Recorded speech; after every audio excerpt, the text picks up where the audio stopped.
Friends, welcome है आपका young minds YouTube channel पर। आज हम इकोनॉमिक्स स्टैंडर्ड 12th का और बेसिक अगर किसको समझना है तो ये वो उसके लिए भी चलेगा।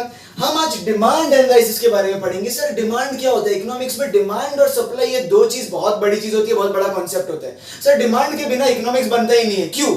सर डिमांड का मतलब होता है लोगों की मांग, लोगों की चाहत। सर डिमांड बनता कैसे? क्या किसी भी चीज को मैं डिमांड बोलूंगा? नहीं। डिमांड को समझने के लिए हमको तीन कॉन्सेप्ट को समझना बहुत जरूरी है। The first concept is desire. Sir desire क्या होता है? डिजायर का मतलब होता है चाहत, इच्छा। किसी भी इंसान की कोई जरूरत होती है, वांट होती है, उसको वो चाहता है कि वो उसको पाना चाहता है, वो उसकी क्या होती है? डिजायर होती है। Sir second is willingness to purchase. अगर मैं चाहता तो हूं कि भाई मेरे को कोई चीज खरीदनी है, बट क्या मैं उसको खरीदने के लिए तैयार हूं? क्या मैं विलिंग अपने खुद के मन मुताबिक अपना डिसीजन बना के उसको खरीदने के लिए रेडी हूं या नहीं हूं? That is called as willingness. And the third one is ability to pay. Sir अगर आपको खरीदना भी है, आप तैयार हो खरीदने के लिए, आपने मन बना दिया है, आपको उसकी चाहत भी है, आपको डिजायर भी है, बट सर गजबा में पैसा नहीं, जेब में पैसा नहीं है, तो फिर क्या आप उसको खरीद पाओगे? You are not able to pay the price of that product. तो क्या वो आपकी डिमांड बनेगी? नहीं। तो डिमांड को पढ़ने के लिए तीन कॉन्सेप्ट होने चाहिए। First one is desire, second one is willingness to purchase and the third one is ability to pay. एक सिंपल एग्जांपल देता हूं। अगर मुझे है ना एक मर्सिडीज कार खरीदनी है, ये मेरी क्या है? डिजायर है, मेरी इच्छा है, ठीक है ना। सर मैंने अपना मन भी बना लिया है, अपने मॉम डैड से परमिशन भी ले ली है। सर मैं पूरी तरह से विलिंग हूं उसको बाय करने के लिए, मेरा पूरा मन तैयार है कि भाई मैं उसको खरीदने के लिए एकदम रेडी हूं। So I have willingness to purchase also. दो चीज क्लियर है। बट सर जब मैंने अपना बैंक अकाउंट खोलो तो वहां पे तो क्या था? नील बट्टा सन्नाटा, जीरो बैलेंस, वहां पे 1 रुपया भी नहीं था।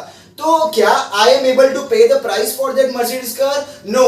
अच्छा तो क्या जो मेरी इच्छा है वो डिमांड बनेगी? नहीं बनेगी। सर एक इच्छा को डिमांड बनने के लिए क्या चाहिए?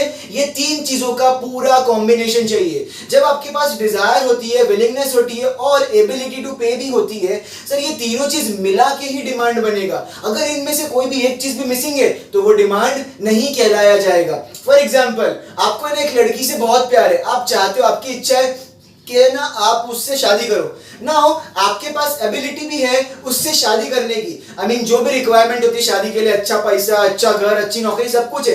बट सर वो लड़की तैयार नहीं है। The girl is not willing to marry you. तो सर क्या मेरी जो इच्छा है वो डिमांड बनेगी? नहीं बनेगी, क्योंकि सर विलिंगनेस गायब है। तो एक डिमांड को डिमांड बनने के लिए तीन चीज की जरूरत पड़ती है: desire, willingness to purchase and ability to pay. तभी जाके एक डिमांड को हम डिमांड मानेंगे। इन तीनों में से कोई एक भी चीज मिसिंग है तो वो डिमांड नहीं कहलाई जाएगी। याद रखना इस चीज को। अच्छा सर डिमांड शुरुआत कैसे होती है? मैंने क्या बताया था? डिजायर से होती है। So demand means desire. But sir desire और डिमांड एक नहीं होता। डिजायर है ना डिमांड का एक छोटा सा हिस्सा होता है, ठीक है। सर डिजायर क्या होता है? Desire means an urge to have something. Sir desire का मतलब अपनी इच्छा, कुछ पाने की इच्छा, उसका मतलब होता है डिजायर। सर डिजायर पहला पॉइंट है, उसके बाद विलिंगनेस आनी चाहिए, उसके बाद एबिलिटी टू पे आना चाहिए। और ये तीनों जब आएंगे, इन तीनों को अगर मैं प्लस करूं तब जाके मेरा क्या बनता है? डिमांड बनता है। बट अगर तीनों में से कोई भी एक चीज भी मिसिंग है तो वो डिमांड नहीं कहलाई जाएगी। सर ये बेसिक कॉन्सेप्ट होता है डिमांड का। अब देखो, कोई भी अगर आप चैप्टर पढ़ो इकोनॉमिक्स के अंदर, एक डेफिनेशन लिखनी होती है आपको आंसर के रूप में क्वेश्चन के अंदर। सो सर वो डेफिनेशन एज इट इज आपको लिखना पड़ता है जैसा आपको टेक्स्ट बुक के अंदर दिया है। So as per the text book आपको एक डेफिनेशन दिया है according to Benham. Now Benham was a well known economist, जिन्होंने क्या डेफिनेशन दिया, ध्यान से देखना। The demand for anything at a given price is the amount of it। Sir Benham बोलते कि किसी भी चीज की डिमांड क्या होती है? अगर हम कोई चीज को खरीदना चाहते तो उस टाइम पे हम उस चीज का कितना पैसा पे कर रहे हैं, उस टाइम पे हम उस चीज का कितना पैसा पे कर रहे हैं। फॉर एग्जाम्पल, अगर आप एक दुकान वाले के पास गए, आपको साबुन खरीदना है, आपने दुकान में से डिमांड करोगे साबुन का, आपको लक्स साबुन चाहिए फॉर एग्जाम्पल, तो आप दुकान वाले के पास क्या बोलोगे? मेरे को लक्स साबुन दो। दुकान वाला बोलेगा इसका 20 रुपीज होगा।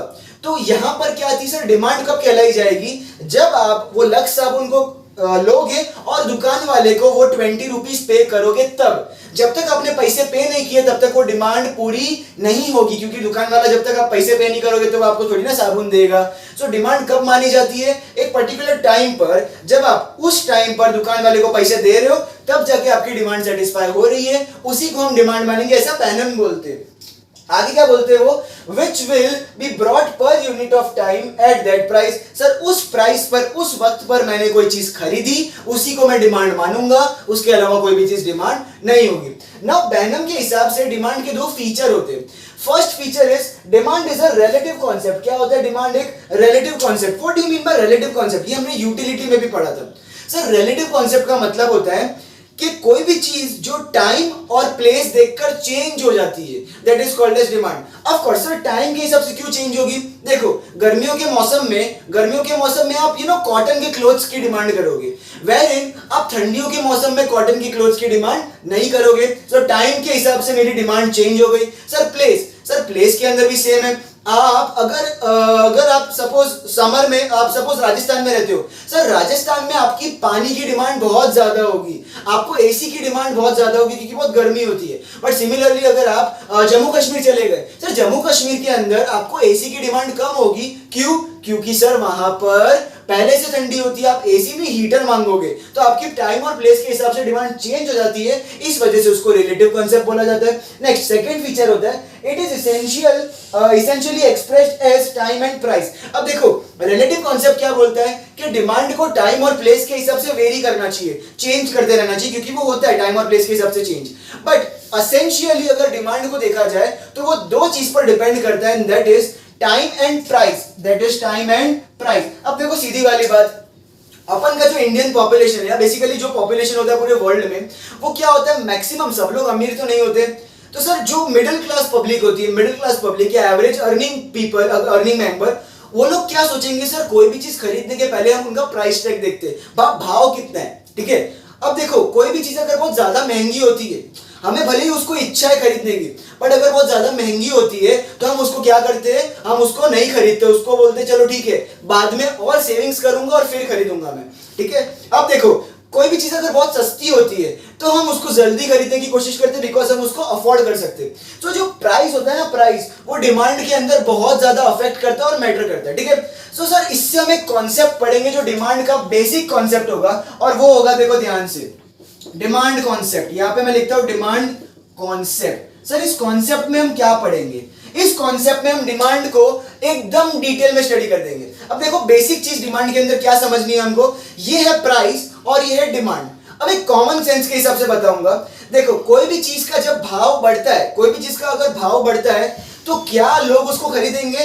नहीं खरीदेंगे। तो सर डिमांड क्या हो जाएगी? घट जाएगी। मतलब आपको क्या याद रखना है हमेशा, अगर प्राइस बढ़ेगा तो डिमांड घटेगी। सर सिमिलरली इसका उल्टा भी तो हो सकता है ना, अगर सपोज कोई भी चीज का भाव घट गया, प्राइस कम हो गया, तो सर लोग क्या करेंगे? अब उसको ज्यादा खरीदेंगे तो उसकी डिमांड क्या हो जाएगी? बढ़ जाएगी। तो हमेशा याद रखना इसके अंदर एक कॉन्सेप्ट कि जब भी प्राइस बढ़ता है, जब भी प्राइस इंक्रीज होता है, बढ़ता है, तो लोग उसको कम डिमांड करते हैं, डिमांड क्या हो जाती है? उसकी डिक्रीज हो जाती है। वेर इन जब भी प्राइस कम होता है, उल्टा घटेगा, तो उसकी डिमांड क्या हो जाएगी? बढ़ जाएगी। सर ये वाला कॉन्सेप्ट याद रखना, ये पूरे चैप्टर के अंदर अपन को यही बेसिक समझना है, ये पूरे इकोनॉमी के अंदर यही होता है।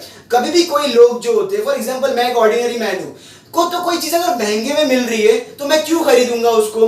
पर सर वही चीज जब सस्ते में मिलेगी तो मैं उसको ज्यादा खरीदने की कोशिश करूंगा। यही एक नॉर्मल बेसिक आम आदमी की फितरत होती है। तो सर यही कॉन्सेप्ट है आपका, प्राइस बढ़ा डिमांड घटेगा, पर जब प्राइस घटेगा तो डिमांड बढ़ेगा। सर ये देखो उल्टा हो रहा है, एक बार जब कोई चीज बढ़ रही है तो दूसरी चीज क्या हो रही है? घट रही है। एक बार कोई चीज घट रही है तो दूसरी चीज बढ़ रही है। सर जब ये उल्टा होता है तो हम उसको बोलते हैं इनवर्सली प्रोपोर्शनल रिलेशनशिप। क्या बोलते हैं हम उसको? Inversely proportional relationship. तो सर ये जो कॉन्सेप्ट है वो डिमांड और प्राइस के बीच में होता है। तो डिमांड और प्राइस को हमेशा याद रखना, वो क्या होते हैं? Inversely proportional. इनवर्सली का मतलब होता है उल्टे, एक अगर बढ़ेगी तो दूसरा घटेगा, दोनों अपोजिट डायरेक्शन में जाती है, वो याद रखना आप हमेशा, ठीक है। अब देखो इससे ना हम एक स्केड्यूल एंड ग्राफ बनाएंगे ताकि इसको अच्छे से, इस डेटा को और अच्छे से स्टडी कर सके। अब देखो, सबसे पहले स्केड्यूल जो होगा, स्केड्यूल का मतलब होता है कि मैं एक डेटा ले रहा हूं और उसको टेब्यूलर फॉर्मेट में, टेब्यूलर मतलब टेबल फॉर्मेट में उसका रिप्रेजेंटेशन कर रहा हूं। अब यहां पे मैंने जो डेटा लिया है ना, वो किसका लिया है? इंडिविजुअल का। Sir what do you mean by individual? Individual का मतलब होता है कि मैं ना अपने पूरे मार्केट, अपना जो सोसाइटी होता है उसमें जो मार्केट है, उस मार्केट में हजारों तरीके के बायर्स और सेलर्स होते हैं, बरोबर। पर सर मैं क्या कर रहा हूं, किसी एक बायर को, एक कस्टमर को उठा रहा हूं और सिर्फ मैं उसको स्टडी कर रहा हूं। मतलब एक कस्टमर सपोज मैं हूं, तो सर मैं किसी भी चीज को कितना खरीदता हूं, कितना बेचता हूं, मैं किस प्राइस पर खरीदता हूं, किस प्राइस पर मैं नहीं खरीदता हूं, किस प्राइस पर मैं ज्यादा खरीदता हूं या किस प्राइस पर मैं कम खरीदता हूं। तो मैं एक इंसान को, पूरे देश में से एक इंसान को स्टडी करने को बोलते हैं इंडिविजुअल डिमांड शेड्यूल। मतलब एक इंडिविजुअल इंसान की डिमांड कैसी होगी वो हम स्टडी करेंगे, ठीक है। तो हमने क्या किया, इसके अंदर दो कॉलम लेने अपन को। पहला कॉलम होगा प्राइस ऑफ अ कमोडिटी। अब मैं ना कोई भी XYZ कमोडिटी ले सकता हूं। फॉर एग्जांपल मैंने कमोडिटी ली गुलाब जामुन, अपना फेवरेट, क्या लिया? अपना गुलाब जामुन, ठीक है। तो सर मैंने गुलाब जामुन लिया और गुलाब जामुन की यहां पे क्या लिया मैंने? प्राइस। सर सेकंड क्या होगी? Sir quantity demanded. अब देखो इसमें फर्क क्या है, ध्यान से देखना। सर मैंने क्या किया, गुलाब जामुन की जब प्राइस ली तो अब मैं देखता हूं कि मैं इंडिविजुअल इंसान के तौर पर मैं कितनी क्वांटिटी को डिमांड करूंगा, किस प्राइस पर। अब देखो पहले दिन पर, फर्स्ट डे पर क्या हुआ? फर्स्ट डे पर क्या हुआ, जब गुलाब जामुन का प्राइस 10 रुपया था, फर्स्ट डे पर गुलाब जामुन का प्राइस है ना मार्केट में 10 रुपया था ना, ये मेरे को बहुत ज्यादा महंगा लग रहा था। तो मैंने क्या किया, सिर्फ 1 किलो खरीदा। कितना खरीदा? सिर्फ 1 किलो खरीदा। अब देखो सेकेंड डे पर गुलाब जामुन का प्राइस क्या हो गया? घट गया, गिर गया और अभी 8 रुपया हो गया। कितना? 8 रुपया। अब जैसे ही प्राइस घटा तो मैं क्या करूंगा, अरे वाह सस्ते में मिल रहा है, चलो ज्यादा खरीदते। तो मैंने सेकंड डे पर कितना खरीदा? 2 किलो गुलाब जामुन खरीदा। अब देखो third day, sir third day पे क्या हुआ, प्राइस और गिरा 6 रुपए पर आ गया।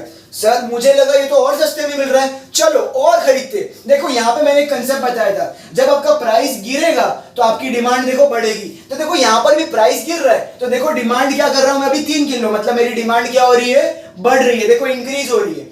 सिमिलरली फोर्थ डे और फिफ्थ डे पर मेरा सेम चीज हो रहा है। मेरा देखो फोर्थ डे पर प्राइस है ना 4 रुपए पे गिर गया और फिफ्थ डे पर प्राइस 2 रुपए पे गिर गया। देखो प्राइस गिर रही है तो सिमिलरली फोर्थ डे पर मैंने 4 किलो मांगा और फिफ्थ डे पर मैंने, अब तो मेरे को लग रहा था तो बहुत ही ज्यादा सस्ता है, चलो और ज्यादा खरीदते, तो मैंने 5 किलो खरीद लिया। तो यहां पर मेरी डिमांड क्या हो रही है? बढ़ रही है। तो देखो क्या पता चलता है इससे अपन को कि देखो प्राइस जैसे जैसे कम होती है किसी भी कमोडिटी की तो हम डिमांड क्या करते हैं? उतनी ही ज्यादा करते हैं। प्राइस घटी, डिमांड बढ़ी, ठीक है। अच्छा ये अपना नॉर्मल शेड्यूल था। अब इसी इंफॉर्मेशन से मैं क्या करूंगा? ग्राफ बनाऊंगा, कर्व बनाऊंगा। कैसे करने का? सिंपल, आप एक्स एक्सिस बनाओ और वाई एक्सिस बनाओ। स्टेटिस्टिक्स का नॉर्मल स्टेटिस्टिक्स है, ये होगा आपका एक्स एक्सिस एंड इसको बोलेंगे एक्स डैश या एक्स कॉम्प्लीमेंट। सिमिलरली ये होगा आपका वाई एक्सिस और this will be Y complement और वाई डैश। आपका यहां पर क्या होगा? ओरिजिन होगा, ठीक है। अब देखो हमेशा याद रखना आप एक्स एक्सिस पर क्या चीज लोगे? एक्स एक्सिस पर आप हमेशा क्वांटिटी डिमांडेड लोगे, हमेशा ये फिक्स होता है। क्वांटिटी डिमांडेड, आपको सोचने की जरूरत ही नहीं है, आप यहां पर क्वांटिटी डिमांडेड लो। क्वांटिटी डिमांडेड कितने में होगी? ऑफ कोर्स केजीज में, किलोग्राम में होगी, तो यहां पे केजीज में आ गया। और सर वाई एक्सिस पर आपका फिक्स होता है, हमेशा क्या आएगा? प्राइस आएगा। तो यहां पे मैं प्राइस लिखता हूं और प्राइस का यूनिट क्या है? रुपीज है, तो मैंने यहां पे इन रुपीज लिखा, ठीक है। नाउ सर मैं सबका है ना जो भी है डायग्राम में वो उसका जो नंबर है वो डाल दूंगा। सर क्वांटिटी डिमांडेड 1 2 3 4 5 है तो इक्वल इंटरवल में डालूंगा मैं 1 देन 2 3 4 5, ठीक है। मैंने इक्वल इंटरवल में डाल दिया। अब जो मेरा प्राइस है वो कैसा है? 10 8 6 4 2, मतलब 2 का गैप है, इक्वल इंटरवल है। तो मैं क्या डालूंगा?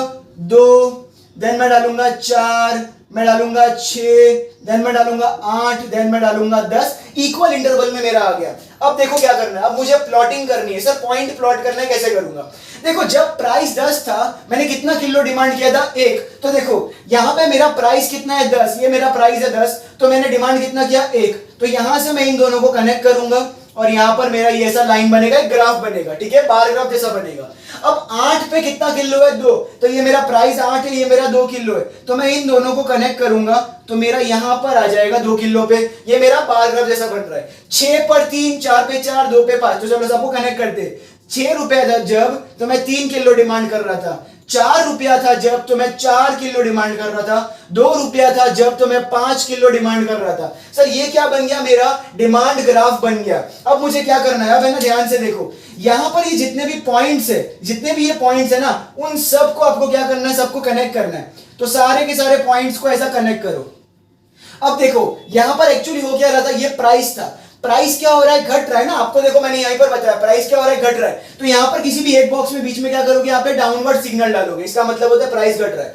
अच्छा ये क्या था, ये डिमांड है, क्वांटिटी डिमांडेड मतलब डिमांड, प्राइस क्या, डिमांड क्या हो रही है, बढ़ रही है ना। देखो डिमांड मैंने यहाँ पे बताया था बढ़ रही है, तो अब यहाँ पे क्या डालोगे, ऐसा राइटवर्ड सिंबल डालोगे, इसका मतलब होता है डिमांड 1 से लेके 5 तक बढ़ रही है, ये सिग्नल डाला। अच्छा सर ये जो कर्व बना है ना, इसको नाम देते हैं अपन डिमांड कर्व। सर इसका मतलब होता है डिमांड कर्व, ठीक है। तो यहाँ पर है ना, एक कोने पर डी दोगे और दूसरे कोने पर डी डैश दोगे, that means this is the demand curve. अच्छा डिमांड कर्व हमेशा याद रखना ऊपर से नीचे की तरफ हो जाएगा, तो यहां पर हमेशा डाउनवर्ड स्लोपिंग एरो डालना है आपको। सो हमेशा यहां पे ना एक पॉइंट लिखने का, और वो पॉइंट क्या होता है कि डिमांड कर्व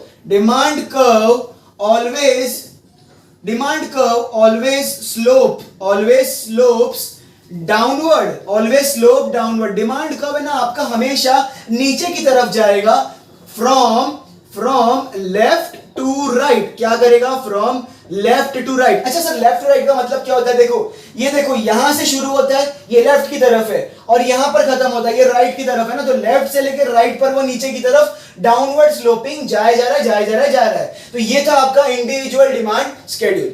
तो अभी तक अपन ने जो पढ़ा था वो इंडिविजुअल डिमांड का होता है, दैट मींस अपन ने पूरे मार्केट में से किसी एक कस्टमर को उठाया था और उसकी डिमांड को अपन ने पढ़ा था। मतलब वो प्राइस अगर चेंज होता है, एक कस्टमर डिमांड कैसे करता है, कैसे रिएक्ट करता है प्राइस के चेंज होने पर, ठीक है। अब यहां पर अपन पढ़ेंगे सर पूरा मार्केट के सारे कस्टमर कैसे रिएक्ट करते हैं प्राइस चेंज होने पर। मतलब अगर एक कमोडिटी है, अगर मार्केट में उसका भाव ऊपर नीचे होता है, तो मार्केट के सारे कस्टमर कैसे रिएक्ट करते हैं उस पर। अच्छा अब देखो मार्केट के अंदर ना हजारों लाखों खरबों कस्टमर्स होते हैं, बट आपको जब भी बनाना हो इसको, तो क्या करने का, सिर्फ 2 कस्टमर लेने का या तो 3 कस्टमर लेने का मैक्सिमम, क्योंकि वो ज्यादा इजी पड़ेगा आपको। आप अगर एक से ज्यादा कस्टमर लो ना, तो भी वो मार्केट डिमांड शेड्यूल ही माना जाता है। तो मैक्सिमम 2 या 3 ही लेने का। मैं 2 से लेके बता रहा हूं, 3 से लेके, जो 3 वाला है ना वो आपके टेक्स्ट बुक में दिया हुआ है, बट वो थोड़ा मुश्किल होता है, इसके लिए मैं 2 से थोड़ा इजीली समझाने की कोशिश करता हूं आपको। तो देखो क्या करने का, सबसे पहले आपको लेने का प्राइस ऑफ कमोडिटी।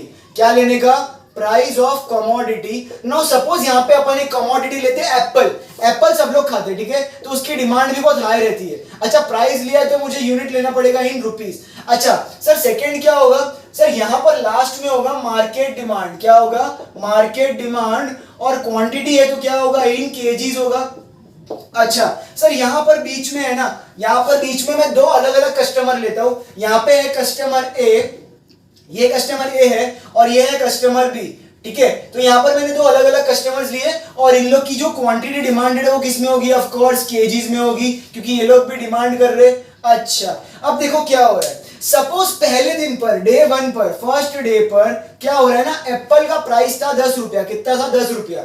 अब है ना उसके अंदर कस्टमर ए को ना ये बहुत महंगा लगता है, तो उसने क्या किया, सिर्फ 3 किलो डिमांड किया एप्पल को। पर सर सिमिलरली मैं जब दूसरे बी वाले कस्टमर पे गया, तो उसको तो ये और भी ज्यादा महंगा लग रहा था, तो उसने खाली 2 किलो डिमांड किया उसका।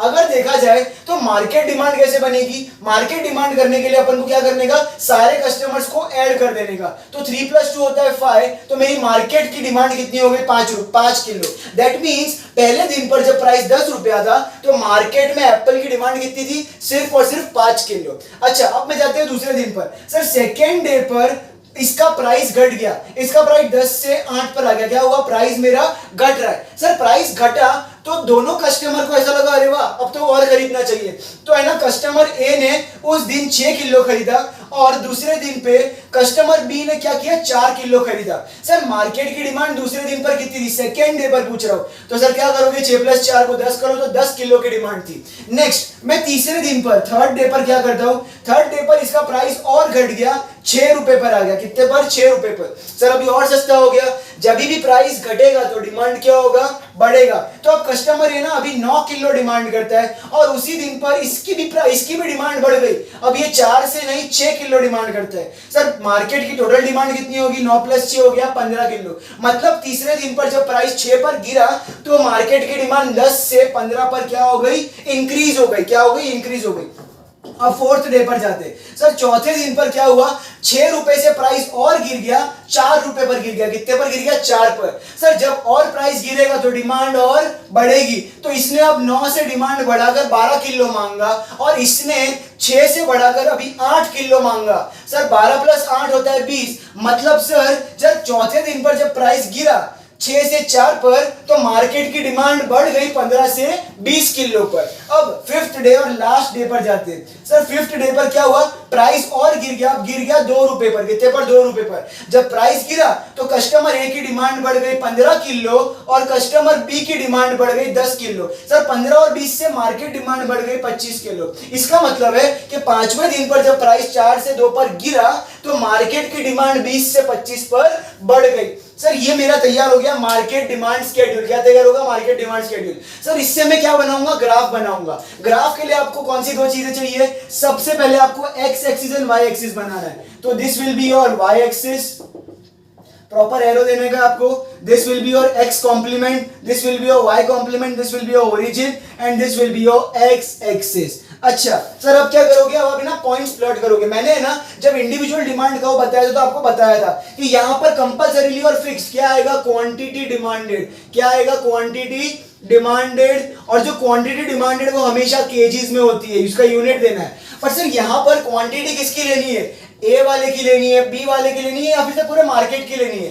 देखो हमेशा याद रखो, कभी भी जब अपन मार्केट डिमांड शेड्यूल बनाएंगे तो आप किसी एक इंडिविजुअल कस्टमर की नहीं लोगे, क्या लोगे, पूरी मार्केट की डिमांड लोगे। क्योंकि यहाँ पे अपन किसका बना रहे, मार्केट बना रहे कि इंडिविजुअल मार्केट, तो पूरे मार्केट की जो डिमांड है ना वो लोगे। तो यहाँ पे क्या लिखोगे आप, मार्केट क्वांटिटी डिमांडेड, या तो फिर यहाँ पे आप उसको टोटल क्वांटिटी डिमांडेड लिखो तो भी चलेगा। तो टोटल या मार्केट लिखो और आगे quantity demanded in KGs. Sir इस वाले पे फिक्स है, मैंने क्या बताया था, आएगा आपका प्राइस। और प्राइस किसका यूनिट क्या होता है, रुपीस। तो प्राइस में इन रुपीस लिख दिया आपने। अब सबका अमाउंट लिखते हैं। सर क्वांटिटी डिमांडेड जो था वो ये वाला कॉलम लेना है अपन को। याद रखना जब वो बना हो ना तो इन दोनों कॉलम को भूल जाने का, ये वाले 2 कॉलम नहीं लेने के, सिर्फ ये वाला फर्स्ट और लास्ट वाला कॉलम लेना है आपको। सर क्वांटिटी डिमांडेड कैसे, 5, 10, 15, 20, 25 इक्वल है, इक्वल इंटरवल है। तो मैं क्या लेता हूं, 5, 10, 15, 20, 25 ये मैंने ले लिया। अच्छा अब मुझे प्राइस लेना है। सर प्राइस में क्या है, 10, 8, 6, 4, 2 इक्वल है, 2 का गैप है। तो मैं क्या करता हूं, यहाँ पे 2, then 4, then 6, then 8 and then 10 ये मैंने ले लिया। अब क्या करूंगा, मैं पॉइंट्स को प्लॉट करूंगा। अब देखो जब 10 रुपए का प्राइस था तो डिमांड कितनी थी, 5। तो मैं 10 से किसको कनेक्ट करूंगा, 5 को कनेक्ट करूंगा। तो यहाँ पे 10 से ये मेरा बन गया बार ग्राफ एक। अब देखो अब 8 से किसको कनेक्ट करूंगा, मैं 10 को। तो प्राइस जब 8 रुपया था तो मेरी डिमांड कितनी थी, 10 किलो की डिमांड थी। ठीक है, इसको थोड़ा अच्छे से बना दे। मेरी डिमांड थी 10 किलो की। ठीक है, अच्छा सर जब प्राइस 6 रुपया था तो मेरी डिमांड थी 15। तो 6 रुपए पे 15 को कनेक्ट कर दिया। सर सिमिलरली 4 पे कितनी डिमांड थी, 20। तो 4 को मैं कनेक्ट किससे करूंगा, 20 से कनेक्ट करूंगा। और सर 2 को किससे कनेक्ट करूंगा, 25 से। अब तक तो समझ ही गए होगे आप, स्मार्ट लोग हो, कम ऑन। तो अब तक क्या हो गया, ये हो गया, 2 को बढ़ दिया 25 से। सर देखो यहां पर क्या हो रहा था, प्राइस घट रही है, 10, 8, 6, 4, 2 पर प्राइस क्या हो रही है, घट रही है। तो यहां पर मैं डाउनवर्ड एरो डालूंगा। सर क्वांटिटी क्या हो रही है, सर 5, 10, 15, 20, 25 पर बढ़ रही है। तो यहां पर मैं राइटवर्ड एरो डालूंगा। इसका मतलब होता है क्वांटिटी इंक्रीज हो रही है। तो प्राइस घटा, क्या हो रहा है, देखो प्राइस घट रहा है तो डिमांड बढ़ रहा है। यही तो अपना कॉन्सेप्ट था ना, मैंने बताया था डिमांड कॉन्सेप्ट में। अब क्या करोगे ना, आप ना ये सारे डॉट्स को कनेक्ट करो। सारे डॉट्स को जब आप कनेक्ट करोगे तो लाइन कैसी मिलेगी आपको, ऐसे नीचे की तरफ जाती हुई लाइन मिलेगी। ये लाइन ऐसी टेढ़ी नहीं होगी, ये लाइन ऐसी सीधी आपकी लाइन जाएगी। इसको बोलोगे आप डिमांड कर्व, जिसको डी और डी डैश से डिनोट करोगे। और ये डाउनवर्ड स्लोपिंग होती है तो यहां पर आप एक एरो डालोगे। ठीक है, तो इसी के साथ आपका मार्केट डिमांड कर्व भी कंप्लीट होता है। तो इसी के साथ हम इस वीडियो को एंड करेंगे। डिमांड के बहुत सारे वीडियोस है आने वाले, आप अपनी प्लेलिस्ट को चेक करना। पूरा डिमांड का कॉन्सेप्ट अगर आपको समझ में आया होगा तो लाइक कर देना, कमेंट कर देना कोई डाउट हो तो, एंड शेयर और सब्सक्राइब कर देना। Thank you.